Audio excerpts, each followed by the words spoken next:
Right guys, so I've already got this bit of project, as you can see. If you want to download that, you can. The link for that is in my bio. It's on my Patreon. Okay, so for the bass, I've already got this MIDI.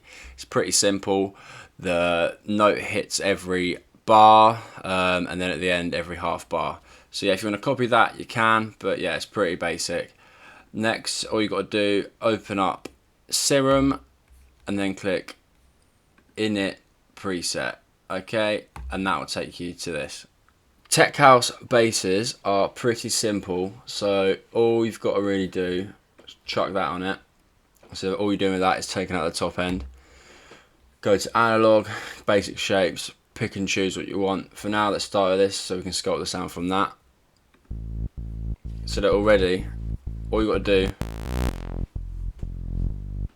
we're already halfway there. Maybe change it to an 80.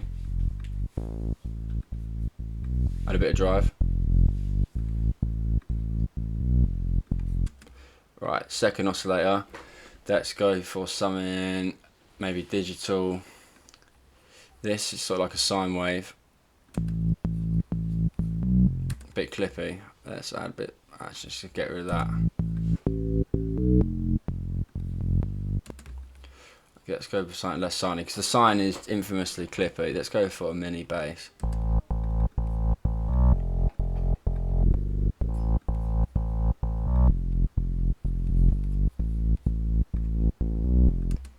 Yeah, so you can also adjust the filter as you want it, even go on a macro, drag it onto the filter. So as the tune's going on. But yeah, let's now go add a bit of distortion. I think with the tech house basses, it's best to just keep them simple. A lot of the pros either use them in Serum, either make them in Serum or make them in a mini Moog. Obviously we ain't got a mini Moog, so we can do it in Serum, but it's the same thing. And with a mini Moog, you're limited to the effects that you can actually add to the synth itself. So that's why I think we should keep it simple. My favourite distortion preset is Serum. I think it's just nice, adds a bit of just power to it. Let's hear it.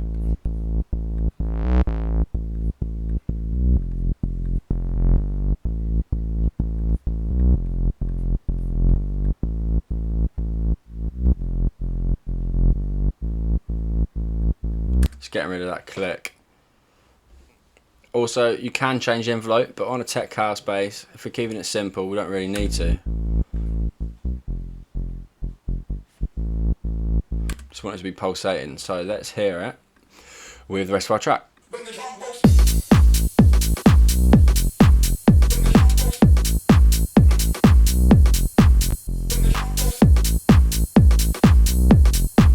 I mean, guys, that's pretty much it, as you can see.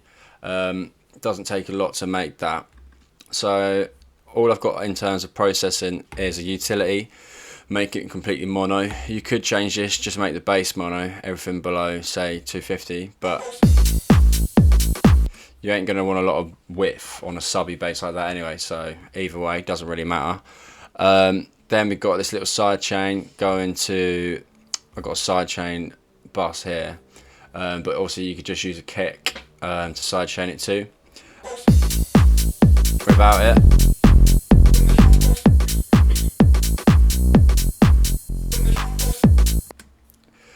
So yeah, that is pretty much it. Let's make another one just for fun. Otherwise the video is going to be like 2 minutes long. But again, let's go into this. Maybe let's try mellow but unstable. So again, from the beginning,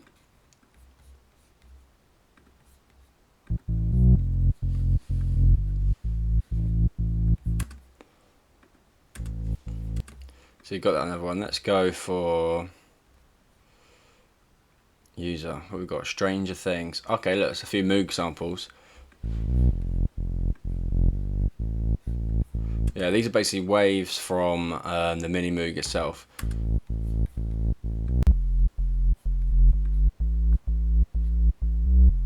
So that's pretty nice. Let's par that with another one from user, Stranger Things, Profit, which is also another classic synth.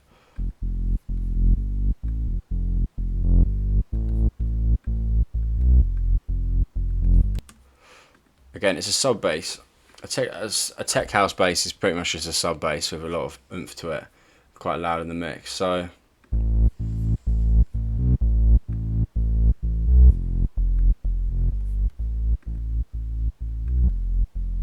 just drop that.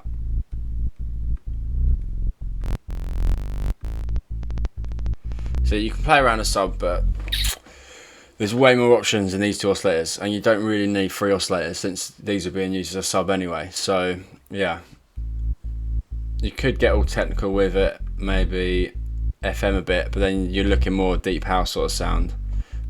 Let's assign.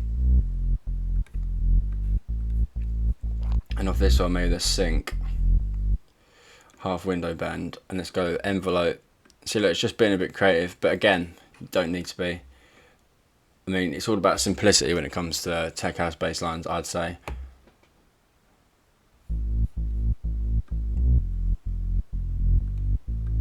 So now you're getting a little bit like, what would you call it? Let's bend it maybe. So you can barely hear it as it's so subby. But yeah, if you play around with it too much, you're getting up too much sort of garage sound, sort of deep house, future house, you know, that sort of shit. So you've got to keep it simple. But yeah, I'm going to make a little preset pack of these. So yeah, watch out for those in the next couple of videos. Alright, thank you for watching. Bye bye.